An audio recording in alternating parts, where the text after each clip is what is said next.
People bet way too large in bomb pots. Because you have entirely uncapped ranges, everyone can have anything at any time, right? There's no logic to what someone can have. You're actually supposed to bet correctly. This is a single board bomb pot, is that right?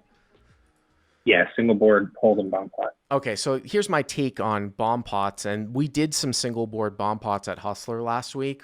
First of all, single board hold'em bomb pots are better than PLO high single board bomb pots. Fucking single board high PLO bomb pots are the most worthless, meaningless pieces of shit bomb pots that I've ever seen. And the only time you really see a shit ton of money go in is what happened to me from a few weeks ago at TCH Live against Big Daddy Chaz, where it's nuts with redraws because everyone just has 36 cards. It's high, right? Everyone just has 36 cards. And Boots actually correctly bet folded the nuts on the turn without a great redraw, which I think was a good fold. And then Chaz and I were 50-50. Like, he had higher diamonds, I had diamonds, I had a higher straight draw, and we ran it twice and he won one, so he three-quartered like a $20,000 pot. But in Texas, they do double board PLO bomb pots, which is split pot, which is awesome. Hold'em double board bomb pots, also split pot, awesome. I like Hold'em single board, though, a lot better than PLO single board, because especially if it's in a new area, people, even though it's single board, you'll see people overplay their hands. You have to watch your stack sizes in relation to how large the ante is, and watch your position. Watch your position. If I've got King Jack in the big blind, and the small blind leads out in a single board hold'em bomb pot on a Jack 4-4 two flush board, and the small blind leads out for pot, I'm folding because I get 7 people to act left behind me. So that's one of the things. Where's this played out of? It's played in Bonita Springs, Florida. It's kind of between Naples and Fort Myers on the West Coast. All right, so Florida hold'em bomb pot. How much are you putting in as an ante? 251K cap, and it's a $25 ante, and we're 8-handed. So 1K cap, $25 ante. So the pot is 200 to 225, right, going in. So you can see that sometimes if people are short, they might get even a little bit of pot committed, right? If they're really short as a razor fold. So you have to sometimes watch that too. Yep. Okay, great. All right, so let's start it off. We go to the flop. 200, obviously, all 8 players are dealt in. Yep. The flop was 10 of spades, 3 of spades, 4 of clubs, and the hero has ace of hearts, 10 of diamonds. Kind of from the middle. We were 5th to act. Okay, repeat the flop again. 10 of spades. 10 of spades, 3 of spades, 4 clubs. 4 clubs, and the hero is in like mid, we'll put him in like MP with what? Ace of hearts, 10 of diamonds. Ace of hearts, 10 of diamonds, so top pair. And how deep are you? I have 1,300. The main villain has 725, and there's one other player that'll call the flop that covers everybody, but we're 725 effective with the main villain. And where's the main villain from? He is in the cutoff. All right, so cutoff has 725. One of the other things too, before you even tell me what's going on here, is that, and this is really where I do buy into the theory. People bet way too large in bomb pots because you have entirely uncapped ranges. Everyone can have anything at any time, right? There's no logic to what someone can have. You're actually supposed to bet quite small, even for protection and bluffs, to reflect that everyone can have a nut advantage. And what you'll see is like people just like bet like 250 here with like ace 10, which I think is a very large mistake.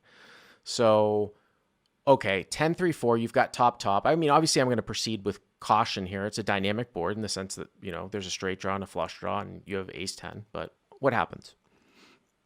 So it checks to us, so we get 4 checks. Okay. And like you said, we've got a decent hand, but there's all kinds of draws, and our hand needs some protection. Yep. So I go ahead and bet 55, which is about 25%. Oh, wow. So you did use small sizing. Yeah. I felt if I was a little later, I might have bet a little bit more, maybe 75 or so, but with still 3 people to act behind me, and then obviously not knowing all the other 4 players' hands, they could be checking 2-pair, flush draws, big combo draws, things like that.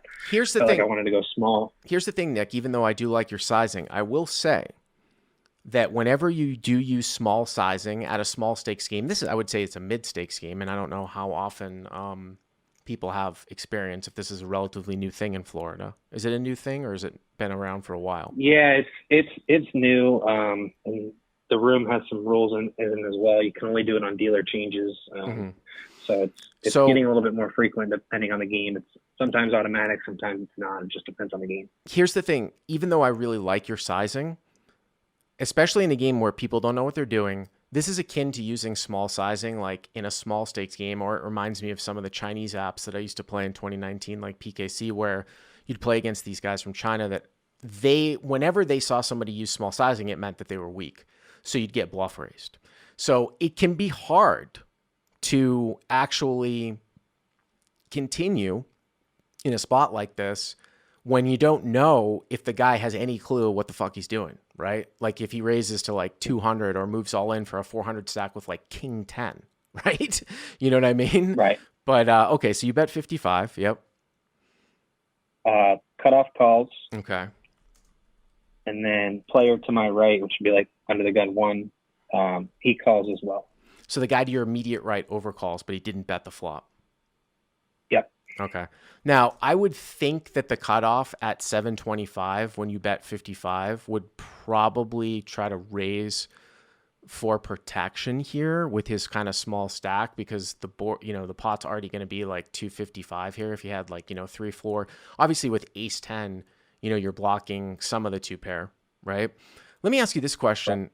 What if the cutoff had jammed here and it got back around to you? Or say raised and committed, what would you have done? Like say he made it like 200 or 250 and you just knew he was going with it. What would you have done?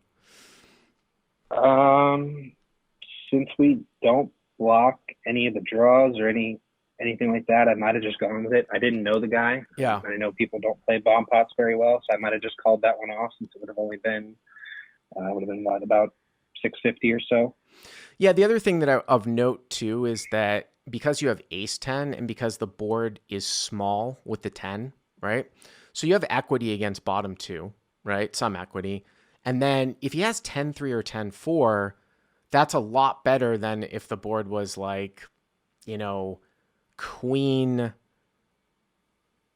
10-7 and you had like ace queen facing a jam, because if someone had queens up there, there's less of a chance they get counterfeit, right? Whereas with 10s up, 10-4 and 10-3, there's more of a chance, right? Because there's going to inherently be overcards. So it's kind of interesting. 165, 365, right? 365. Yep, 365 to the turn. You're going to get a lot of dicey turn cards, right? For sure. Right. Yeah. Yep. And we get one of them. Yep. It is the ace of spades. Ooh, okay. So the flush gets there. You make aces up. Flush gets there, and if somebody had like 2-5, that also gets there as well. Yep. Which was open-ended. Yep. So player to my right checks. Mm-hmm. With that card, I decided to check as well. Yep. And the cutoff bet's 85. 85 and a 365. Okay. And yep. Player to my right folds. That's good. And there's not much else I can do except for kind of call and go to the river and kind of see what happens. Yeah, I mean, here's the thing. This is a spot where, I talk a little bit about like the concept from Crush Live Poker called Fifth Street Chicken. And if you are a Crush Live Poker subscriber, you can just enter it in the search items. And what Fifth Street Chicken sometimes will say is, and there's no doubt that I'm calling here with this sizing, but Fifth Street Chicken will say, well, I'm going to check call on the turn, usually on the turn, or sometimes in position, with a hand that could be the winner. And there is a possibility that might go check, and I win. But Fifth Street Chicken says like, hey, it looks like I'm calling. Actually, this might not necessarily be the best example of Fifth Street Chicken. This is more a direct equity here where I think you're getting turn pot odds of almost 5-1, right? Because the pot's going to be like 460, 85 for you to call. Not only can you improve, but you have to have the best hand here 1 out of 6 times. Don't you think that it might go check? Like if he has like ace 4 or some bullshit like that, right? Absolutely. So 535, Fifth Street Chicken is an example of like when you have a strong hand and maybe like a top set or, a set and a straight comes in and you bet and someone raises you on the turn and you call. And it's like you're making it look like you're going to call, and the guy has to have the balls to really bet again. And the fact that somebody bets again is change in itself. That's playing chicken with your opponent, because it's like, oh, I'm going to call, but then when the guy moves in, you actually might not. 535. All right, let's go to the river. And the river is By the way, the 8 of diamonds. By the way, too, Nick, what else comes in here in a bomb pot on 10, 3, 4 ace besides a flush? The 2-5 opening 2-5. straight draw. Yeah, 2-5. I mean, this is the thing, right? Like, no one's going to be playing 2-5 in the cutoff in a regular hand, but he's random, right? Might he call with 2-5 here?